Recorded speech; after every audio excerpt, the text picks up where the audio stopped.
अरे मेरे बूम पे मत रख यार। जय महाराष्ट्र क्या कर रहा है? अरे पार्टी में बघायला गेलं तर दादा जर असते तर मॅडम, एक मिनिट, नोटीस पिरियड पे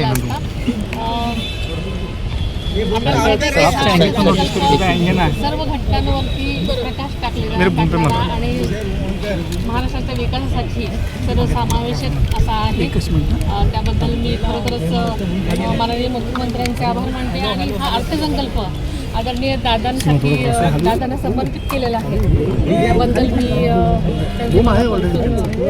धन्यवाद देते। खरं तर सकाळपासून सगळेजण हे भाऊक झालेले होते।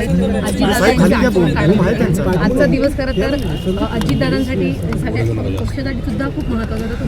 राष्ट्रीय अध्यक्ष म्हणून तुम्ही शेतकऱ्यांचा मुद्दा प्रामुख्याने मांडला होता। आज त्या शेतकऱ्यांना आणि आज खरोखरच कर्जमाफी मिळाल्यामुळे खरोखरच त्याला न्याय मिळाले असं मला वाटतं।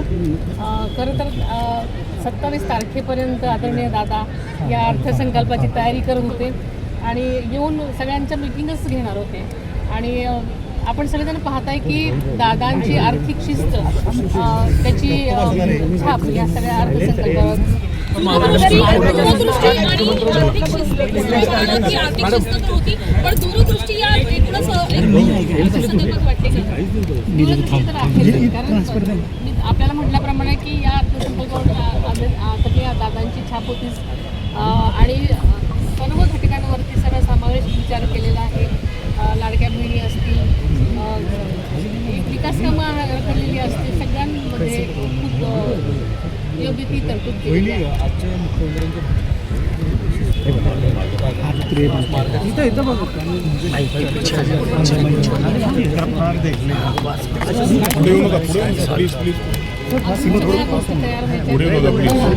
तयार होतील